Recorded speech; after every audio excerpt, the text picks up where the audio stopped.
Bismillahirrahmanirrahim. Assalamualaikum warahmatullahi wabarakatuh. Buat teman-teman yang sudah terpilih untuk menjadi pengawas TPS, tempat pemungutan suara di Pilkada Serentak 2024, saya mengucapkan selamat dan semoga dalam perjalanannya mengawasi Pilkada Serentak 2024 nanti berjalan dengan lancar. Insya Allah teman-teman sebenarnya mudah dalam pelaksanaan tugas dan pekerjaannya. Nah, di sini teman-teman saya akan memberikan informasi apa saja sih tugas pekerjaannya sesuai dengan pengalaman-pengalaman yang dirasakan pada pemilu 2024 kemarin ya teman-teman di saat Pilpres. Nah, teman-teman perlu teman-teman ketahui bahwa pengawas TPS ini bekerja di dua waktu teman-teman ya. Yang pertama sebelum pilkada dan yang kedua saat pelaksanaan pilkada di TPS.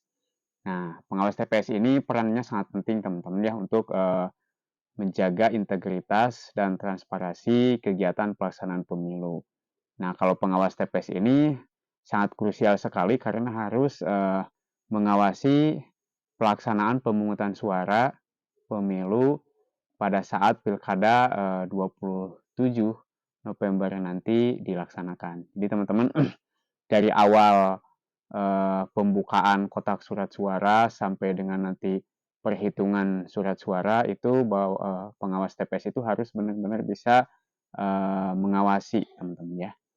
Nah teman-teman di sini saya akan memberikan sedikit gambaran apa saja sih tugasnya atau pekerjaannya.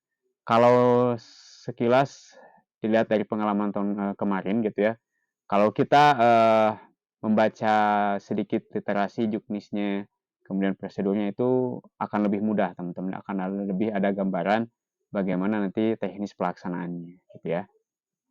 Nah yang pertama teman-teman tugasnya itu adalah mengawasi nanti proses pemungutan dan penghitungan suara.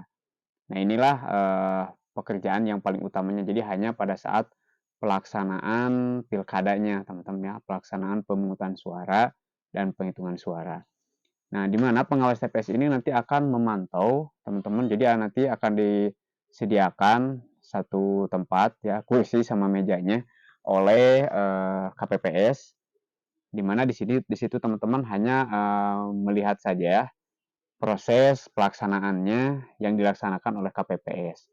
Jadi mulai dari pendaftaran pendaftaran para pemilih gitu kan, kemudian nanti tanda tangan, kemudian nanti proses pencoblosan, proses perhitungan, hingga proses pemungutan sampai perhitungan gitu ya. Sampai situ aja, sampai perhitungan udah selesai dilaporkan nanti di aplikasi Siwaslu. Kalau kemarin itu pakai aplikasi untuk pelaporannya.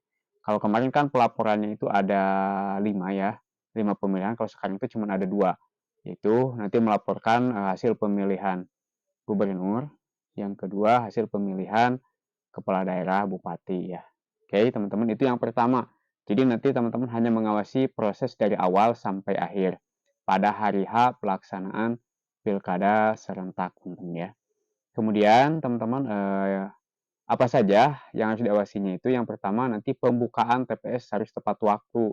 Kan pembukanya itu kalau nggak salah jam 7. Jadi setengah 7 itu sudah mulai hadir di lokasi ya. Teman-teman bisa foto dokumentasikan bagaimana suasana atau situasi lokasi TPS-nya. Boleh teman-teman dokumentasikan di foto ya. Kalau sekarang itu emang harus ada bukti dokumentasi fotonya gitu. Kemudian nanti teman-teman bisa mendokumentasikan juga alat-alat kelengkapan pemilu yang diterima oleh KPPS dari pusat ya untuk pelaksanaan pemungutan suara. Kemudian nanti teman-teman akan mengikuti proses penghitungan suara ya, diumumkannya nanti sekitar jam 1 lah. Jadi kalau nggak salah sekitar jam 2 jam 1 jam 2 juga pengawas TPS sudah selesai tugasnya segitu teman-teman ya. Kemudian yang kedua nanti teman-teman tugasnya itu mencegah dan mengawasi pelanggaran pemilu. Kalau pengalaman kemarin sih jarang sekali ada pelanggaran ya insya Allah teman-teman ya. Asalkan teman-teman jangan sampai datang terlambat dan juga tidak mengikuti proses pelaksanaan pilkadanya sampai selesai. Jadi kalau usahakan koordinasi bekerja sama dengan KPPS, dengan Linmas gitu ya, di sana untuk mengikuti proses pelaksanaan pemungutan suara itu sampai selesai, teman-teman. Nah, biasanya yang berpotensi ada pelanggaran pemilu itu seperti apa? Nah, contohnya itu seperti ada politik money. Kalau ini masih kebanyakan terjadi sebelum pelaksanaan biasanya, hari-hari sebelumnya gitu kan. Kemudian kalau ada kekerasan, ancaman atau intimidasi terhadap pemilih. Biasanya sih kalau di lokasi pengalaman saya itu nggak ada teman-teman ya. Jadi pengawas mah duduk saja dan para anggota KPPS itu melaksanakan kegiatannya dengan benar-benar transparan gitu kan, dengan benar-benar sesuai dengan peraturan pelaksanaan pilkada. Kemudian kalau ada pelanggaran pemalsuan dokumen itu kalau ada dipoto aja. Jadi kalau ada yang mencurigakan tinggal dipoto aja. Teman-teman nggak usah menghentikan kegiatannya. Jadi dipotokan saja dulu ya. Nanti setelah selesai, nah teman-teman akan melaporkan tersebut kepada panitia pengawas pemilu Panwaslu kecamatan atau kabupaten ya. Biasanya dari pengawas TPS ke Panwaslu desa, baru ke Panwaslu kecamatan. Itu kalau ada pelanggaran. Ya syukur-syukur nggak ada ya. Kalau kemarin juga saya juga nggak ada ya, nggak ada pelanggaran-pelanggaran apa. Yang penting setiap kegiatan dokumentasinya ada dalam keadaan tertib aman gitu teman-teman ya. Insya Allah mudah sekali. Kemudian teman-teman yang ketiga nanti teman-teman, nah ini yang paling penting, mendokumentasikan ya berupa foto atau video boleh ya, tapi yang kebanyakan kemarin itu adalah foto-foto teman-teman, dan membuat laporan hasil pengawasan. Jadi nanti akan ada satu aplikasi teman-teman namanya Siwaslu. Itu aplikasi Android yang nanti teman-teman bisa install. Aplikasinya akan dikirimkan lewat WhatsApp linknya, atau lewat grup WhatsApp atau grup Telegram atau apa ya. Nanti teman-teman bisa langsung install. Jadi ini nggak akan dikasih di Play Store teman-teman ya, tapi akan langsung dikasih lewat WhatsApp. Teman-teman tinggal buka aja gitu ya. Oke, gampang sekali. Kemudian teman-teman apa sih bentuknya? Nah seperti ini contohnya bentuknya. Jadi ada cara penggunaan aplikasi Siwaslu. Siwaslu ini nanti dipakai oleh pengawas TPS, Panwaslu Desa, dan Panwaslu Kecamatan. Jadi teman-teman nanti akan mendokumentasikan foto-foto kegiatan pemilu dari mulai sebelum hari H. Biasanya itu kalau sebelum hari H itu ada formulir apakah di sana itu di lokasi itu masih ada berseliweran poster-poster calon gitu. Kalau udah nggak ada tinggal foto saja, buktikan ya. Kemudian nanti pas pelaksanaan juga ini untuk aplikasi Siwaslu sudah saya buatkan video-video sebelumnya, tata cara penggunaan aplikasinya bagaimana, contohnya bagaimana, itu lengkap teman-teman. Karena untuk pilkada ataupun pilpres kemarin, pemilu kemarin itu pasti sama aja, cuma yang membedakan mungkin dari daftar pemilihnya aja. Kalau kemarin kan pemilihan presiden, kota DPR gitu kan banyak, ada 5. Kalau sekarang kan cuma ada 2, yaitu gubernur sama bupati. Jadi lebih mudah, insya Allah lebih mudah ya teman-teman, lebih gampang. Kemudian tugas selanjutnya itu nanti teman-teman akan melihat kondisi pelaksanaan TPS. Jadi kalau ada pelanggaran dicatat, didokumentasikan. Kalau tidak ada, berjalan lancar, aman, itu juga didokumentasikan. Jadi kalau ketika pembukaan kotak suara, kelengkapannya itu alat-alat untuk pemungutan suaranya lengkap. Nah, teman-teman fotokan di sana ya, dokumentasikan gitu. Kemudian nanti pas ketika penghitungan suara, si surat suaranya dipoto juga. Kemudian nanti rapat pleno, kemudian formulir C plenonya difotokan. Jadi semuanya difotokan saja, teman-teman ya. Gitu. Untuk dokumentasi nanti kan akan dimintai oleh Panwaslu Desa.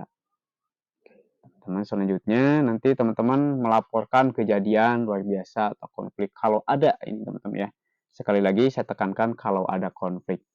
Dan alhamdulillah sih kalau di daerah saya itu nggak ada konflik-konflik ya teman-teman.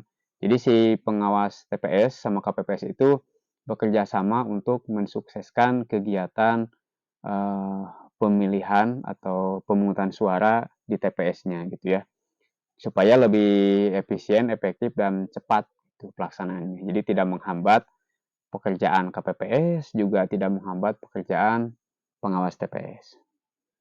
Kemudian selanjutnya teman-teman tugasnya itu nanti menjaga netralitas dan integritas gitu ya.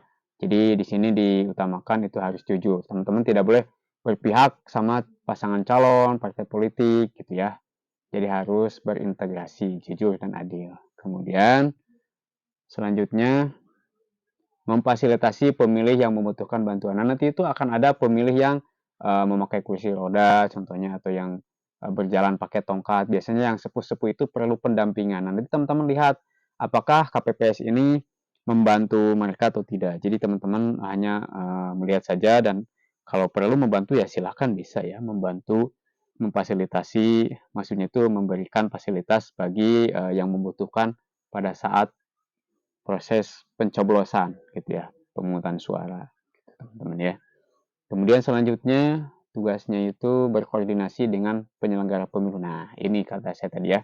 Jadi teman-teman tuh di lokasi TPS ketika proses pemungutan suara itu akan bekerja sama dengan KPPS ya. Dengan KPPS itu kan ada 7 orang dari ketua sampai ke anggota. Nanti teman-teman bisa bertanya butuh apa tinggal tanyakan sama mereka ya. Insya Allah akan dibantu. Kemudian teman-teman juga bisa dibantu oleh Linmas.